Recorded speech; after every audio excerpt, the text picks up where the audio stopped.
Hey, welcome back to 2DG.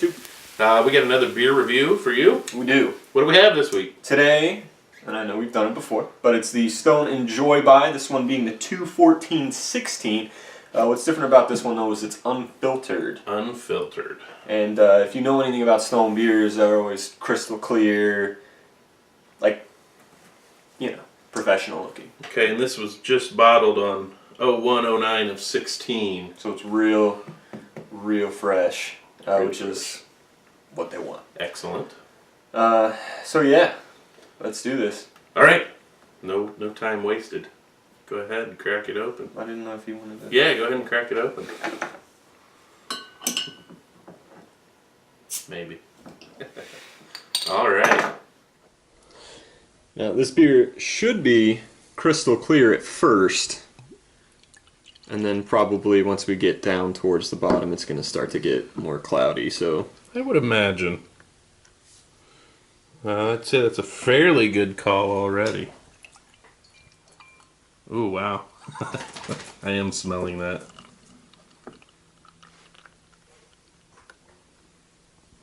Beautiful.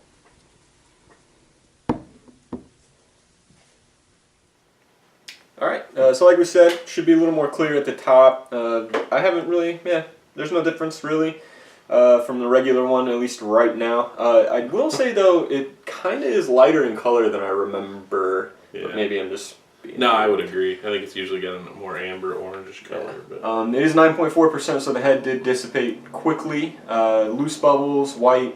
Let's get a smell. I can't wait. I can already smell it.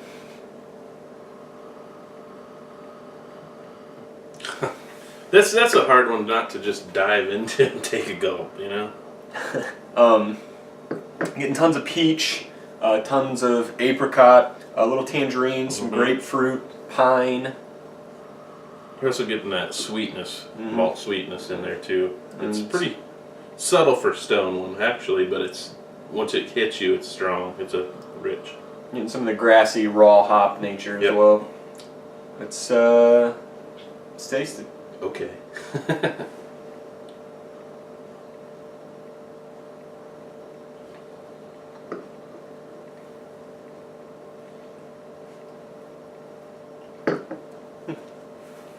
Yeah, good.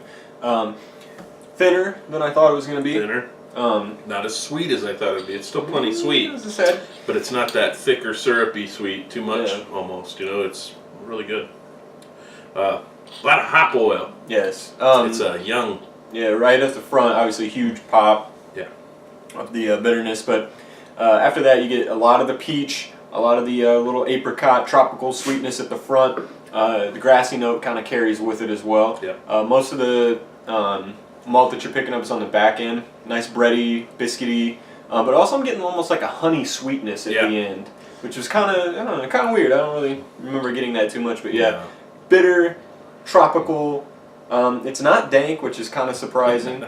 But yeah, it's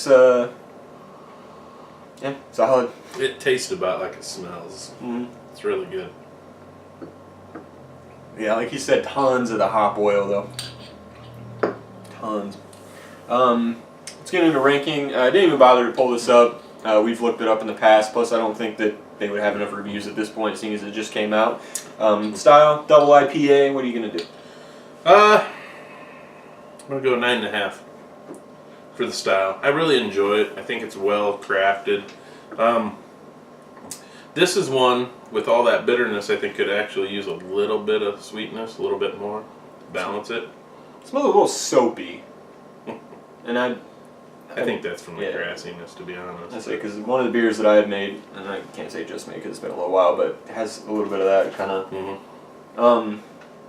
Yeah, I was going to argue with you and bump it up, but no, 9.5 seems fair. It's a little thin on the body, and I wish I got a little bit more of the tropical stone fruit in there. Yeah. It is kind of dominated by the grassy nature towards the middle. Yeah, good body, despite it being a little bit thin, but yeah, good. It's a solid beer anyway. Overall, 9.5. I'll leave it there.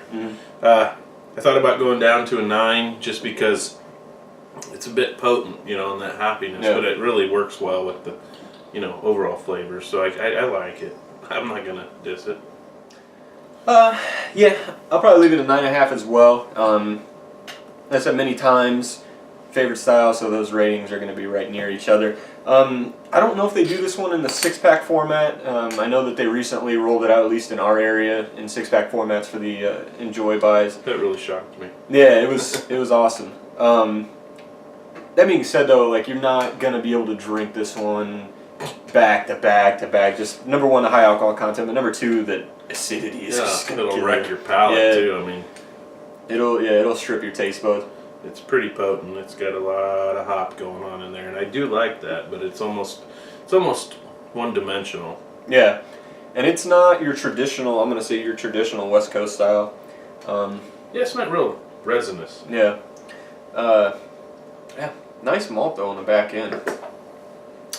Nice beer all around. Yeah. So go ahead and like, comment, subscribe. Yeah. To the channel, 2DG. Go ahead and tell us what beer we should do next, or let us know what you thought of the unfiltered version of the Stone Enjoy By series. I believe this is the first unfiltered IPA I've ever had from them. I don't know if I've ever. I've not seen any. Yeah. Yeah. 2DG. Hey, see ya. We're pouring the very bottom of the unfiltered. Go ahead. And we just want to show you exactly how murky that is. Look at that. A lot of people get off-put by a beer not being crystal clear because they don't know any better. But yeast really doesn't impart any flavor in its physical form. You do get esters and whatnot from it, but it's not going to affect the taste whatsoever. The hop particulates that are in there are so microscopic, it's not even going to matter. You're not going to notice it. It's not going to create a weird mouthfeel, anything like that. It just affects the overall appearance.